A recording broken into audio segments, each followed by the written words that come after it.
এইবার দেখো এখানে অনেকগুলো এনিমি, মাইরো ভালো করে খেলো। এই ভাই পলক গেমিং পড়ছে। এই ভাই আমাদের সামনে এটাই পলক গেমিং স্কোয়াড। ধরো ধরো ধরো, মারো ভাই, মারতেই হবে, যেমনি হোক মারতেই হবে। একটা স্নাইপার ডান দিক দিয়ে স্নাইপার শট দিচ্ছে।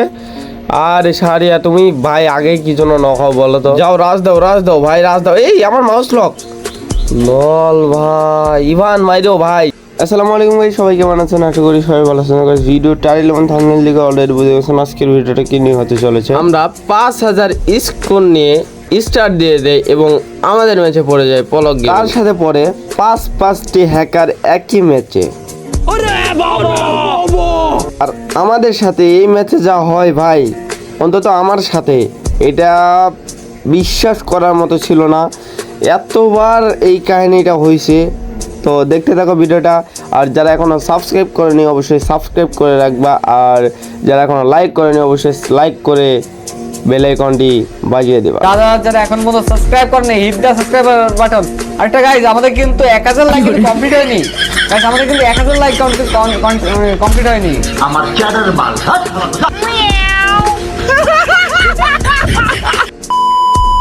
আমরা বরাবরের মতো ল্যান্ডিং করি ব্লু জোনে। তো ব্লু জোনে এত হ্যাকারের মধ্যে আমরা ল্যান্ডিং করে ফেলেছি, মানে বুঝেন ভাই আমাদের বুকে পাড়া কত বড়। আমাদের স্কোর 5000 ভাই, 5000 স্কোরে এই লবিতে সিজনের শুরুতে কেমনে আমরা ব্লু জোনে নামি, তারপর আবার এত হ্যাকারের মধ্যে। এখানে নামার একটাই কারণ, আমাদের ম্যাচে পড়ছে পলক গেমিং। তো পলক গেমিং এর লাইভ দেখলাম, সে এখানে ল্যান্ডিং করেছে, এই জন্য আমরা তাদের ল্যান্ডিং পয়েন্টে আমরা ল্যান্ডিং করে ফেলি তাকে মারার জন্য। এবং সামনে একটা এনিমি দেখতে পাই, সেই এনিমিটা ধাপ করে ঘরের উপরে উঠে যায় এবং আমি ভুল করে একটা ফায়ার দিয়ে ফেলি, তার গায়ে লাগে না। এন্ড অলরেডি দেখেন পলক গেমিং মারা গেছে। কল মি ড্যাড নাকি জানি একটা প্লেয়ার মেরে দিয়েছে। আমাদের টিমমেট ইভান ভাই তো কিলের উপর কিল করতেছে। আরে ভাই উপর থেকে কি মার দিল এটা? আচ্ছা প্যারা নাই, বাট এখানে সারিয়ার কল মি ড্যাডি যে প্লেয়ারটা আছে ওইটাকে মেরে দেয়। তো ইভান সামনে ফাইট করতেছিল, ইভান সারিয়ারে রাখতেছিল, ভাই একটু কাভার দে। আমাদের জোন পুষেছিল নুরালম ভাই। এখানে লাস্ট প্লেয়ারটাকে তারা ওয়াইপ আউট করে তাদের মাইনাসটা লাগে। আর জোন পুষারকে আমি বলতেছিলাম ভাই রিভাইভ দে। এখানে ইভানকে পিছন থেকে সাইলেন্সার ইউজ করে মেরে দেয়।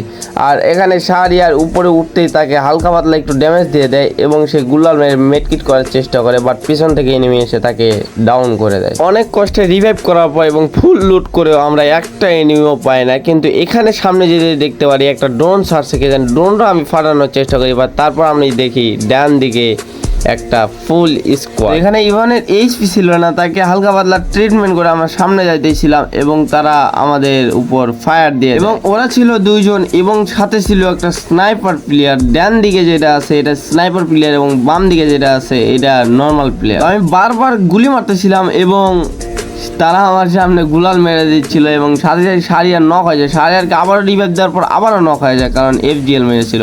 এবং আমার ডান দিক থেকে স্নাইপার প্লেয়ারটা 2 শট দিয়ে মেরে দেয়। তারা সাথে সাথে ইভানের উপর রাশ করে দেয় এবং ইভানও নক হয়ে যায় এবং আমরা সবাই আবারও চাঁদের দেশে চলে যায়। তো আমাদের জোন পোষার আমাদের আবারও রিভাইভ দিয়ে যায়। আমরা নামি পিকের দিকে, একটা ড্রপ ছিল, ড্রপ লুট করতে। বাট আমি এখানে যখন ব্যাকে যাইতে চাই তখনই ভাই কান 90 দিয়ে কী মারলো এরা। তো এরাও 2 জন এখানে ড্রপ লুট করে কি নোবরা রে ভাই। আমি যেখানে নামি সেখানেই ওদের চোখ পড়ে। তারপর শাহরিয়ার আবারও যাইতেছিল, সেও অলরেডি নক হয়ে যায়। ইভান কোনোভাবে এখান থেকে বাইকটা চলে যায় এবং শাহরিয়ার এখানেই মরে যায়। ইভানকে আমি বলতেছিলাম ভাই লঞ্চ প্যাড বা জিপলাইন ধরে তুই চলে যায় এখান থেকে। এখানে প্রচুর প্লেয়ার, যত প্লেয়ার সব পিকের দিকেই আছে, পশ্চিমবঙ্গের দিকে প্লেয়ার নাই, কারণ জনপুষার বলছিল যে সে রিল্যাক্সে এদিক থেকে রিভাইভ দিছে এবং ঘুরছে।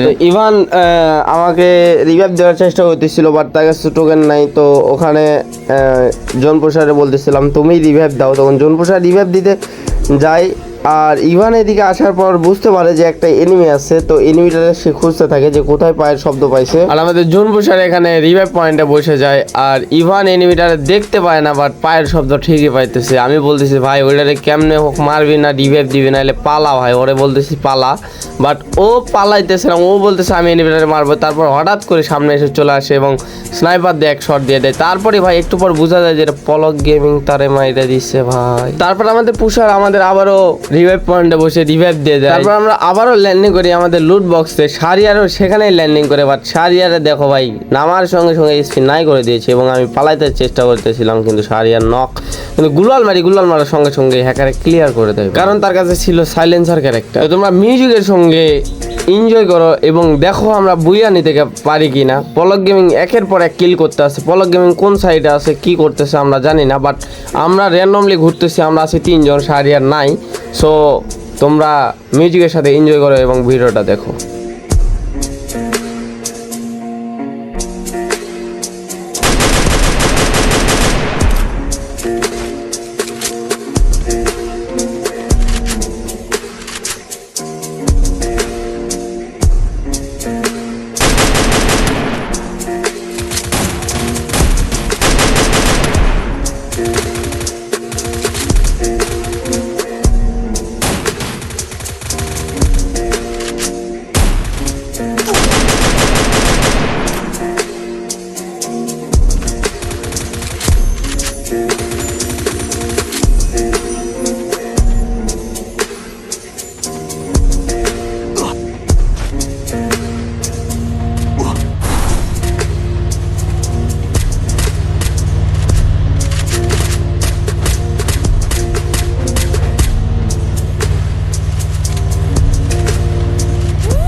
গাইস, আমাদের ডান দিকে আছে পলক গেমিং এর স্কোয়াড এবং বাম দিকে আছে একটা M82 হ্যাকার। এখন দেখি আমরা কি বুইয়া করতে পারি এবং পলক গেমিং কে মারতে পারি কিনা। দেখতে না দেখতে ডান দিকে পলক গেমিং কে দেখা যায়, বাট ড্যামেজ দিদি শাহরিয়ার তুমি কি করলা এটা ভাই। তো একটাকে শাহরিয়ার মেরে দেয়, আরেকটাকে M82 হ্যাকার মেরে দেয়। তো লাস্ট একটা প্লেয়ার আছে, দেখি আমরা বুইয়া নিতে পারি কিনা। ডান দিকে এই যে গুলালে সে লুকায় আছে, আমার কাছে নাই কোনো গুলাল, নাই কোনো মেড কিট। তো সে মানে গুলওয়ালের কাভার থেকে বের হচ্ছিল না, কারণ সে তো হ্যাকার ভাই, গুলওয়ালের ভিতর দিয়েও মারতে হয়। তো একটু বের হয়েছে ভাই, আবার ঢুকে গেছে, মার কি মারছে ভাই, হেডশট লল ভাই। শাহরিয়ার রিভাইভ তাড়াতাড়ি, ওমা ওমা নিমিষের মধ্যেই শেষ করে দিল। এটা কেমন হ্যাকার ভাই। আর ভিডিওটা এখন পর্যন্ত যারা দেখেছেন তারা অবশ্যই চ্যানেলটাকে সাবস্ক্রাইব করে দেবেন আর ভিডিওটাকে লাইক করে দেবেন। আর ডিসক্রিপশন বক্সে একটা চ্যানেলের লিঙ্ক দিয়ে আছে, ওইটা আমাদের জোন পোষের ভিডিও ছাড়া হবে। তো যারা জোন পোষ শিখতে চাও এবং জোন পোষের ভিডিও দেখতে চাও এবং পছন্দ করো, তারা অবশ্যই চ্যানেলটাকে সাবস্ক্রাইব করে দিয়ে আসবে আর ভিডিওটাকে একটা লাইক করে দেবে। তো টাটা, বাই বাই, আল্লাহ হাফেজ।